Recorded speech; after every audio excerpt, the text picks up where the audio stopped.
Bună ziua, numele meu este Glomnicu Evelina, sunt președintele Asociației Studenților din Universitatea București și aș vrea să vă introduc puțin în gama de proiecte pe care o avem și poate să pun puțin accent mai mult pe UB Summer University. Titlul proiectului este UB Summer University. Proiectul este dedicat elevilor, este un proiect pentru elevii de clasa a 10-a și a 11-a, unde le oferim ocazia să vină timp de 2 săptămâni în cadrul Universității din București să studieze la una dintre facultățile pe care ei și le doresc. Echipa care face proiectul este chiar echipa de voluntari a asociației, ASUB, și avem partenere toate asociațiile din Universitatea București. Din acest proiect am învățat cât de diversi pot să fie oamenii, cât de uniți pot să fie oamenii în situațiile chiar și de criză, pentru că, ca în orice proiect, întâlnim și situații mai frumoase, mai fericite și altele mai puțin fericite, dar pe care încercăm să le rezolvăm, și cum să lucrezi sub presiune. A fost, practic, primul proiect în care am avut ocazia să cunosc oameni de la toate facultățile din Universitatea din București și acolo am descoperit că poate facultatea la care sunt eu nu este ultima pe care vreau să o urmez.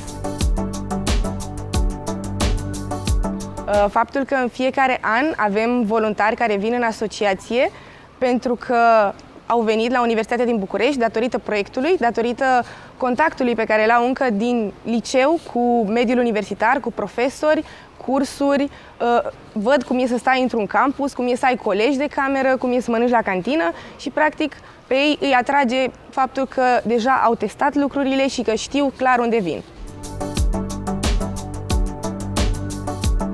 Personal, cred că cel mai bine înveți prin practică, iar voluntariatul este cea mai bună practică prin care să-ți permiți să greșești și prin care să îți permiți să înveți cum să îți repari greșelile. Faptul că deja lucrez în mediul universitar, cred că e un lucru la care nu imaginam că voi ajunge neapărat, dar voluntariatul m-a făcut să mă îndrăgostesc de partea asta și să nu vreau să plec din mediul universitar nici după ce termin facultatea. Să regenerăm, să avem oameni tineri cu idei noi, care să fie mai expansivi și cred că chestia asta ar ajuta foarte tare. Hi, my name is Diana Stăncuț. I'm a student at the University of Bucharest and I was one of the organizers of the SL project. The title of the project was Developing STEAM Teaching Competencies through Innovative Pedagogies. So we organize different fun, non-formal learning activities for children with different ages with a STEAM teaching focus. These activities included games, experiments, field trips for children from secondary schools. The partners involved were university teachers, master students from the geography and the chemistry didactical masters, but also teachers from secondary schools in Bucharest. I learned that we can engage students, especially children of very small ages, in science activities, so by teaching them through experiments, games, and especially outdoor activities. And I also learned how to work better in a team and how to use my strengths in a team. I learned how to be more confident in outdoor teaching activities, but also how to collaborate better with teachers from secondary schools. It was very fulfilling to see that I could attract kids from different ages to want to learn more things about science, and that they're also more curious about nature and all different things in their lives, and also to inspire a willing to learn more about these themes on their own and to collaborate with their classmates in different situations. For me, service learning means giving something back to your community while also learning useful things for your future career and development.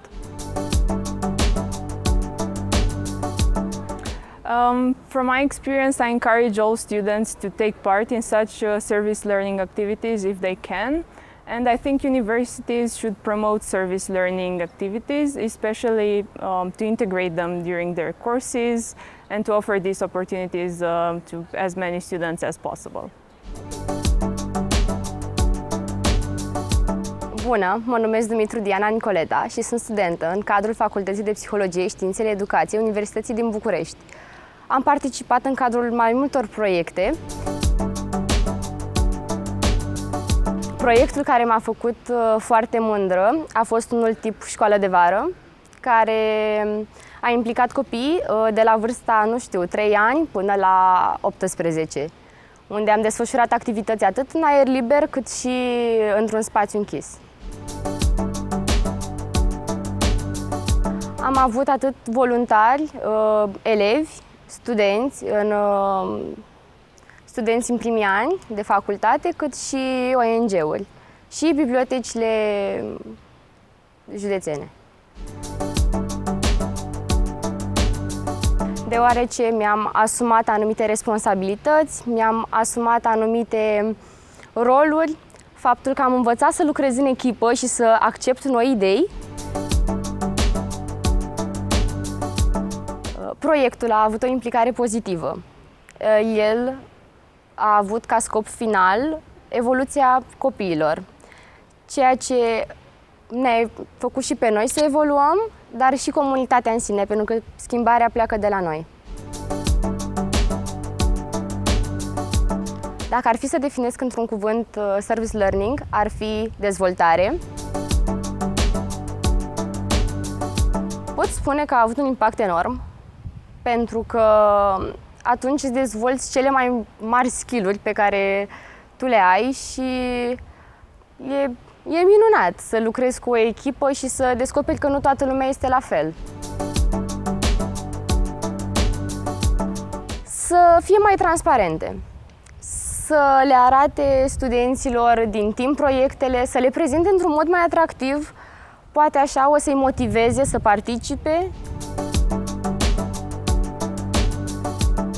Bună! Numele meu este Anisa Elena Andreea, sunt studentă în anul 1 la psihopedagogie specială și o să vă vorbesc puțin despre experiența mea ca voluntar în cadrul unui ONG, în special despre un proiect drag mie. Proiectul a avut ca titlu Educația sustenabilă. După cum spuneam, proiectul a fost bazat pe educație, pe training legat de mediu, despre protejarea sa. Am avut o echipă foarte dinamică.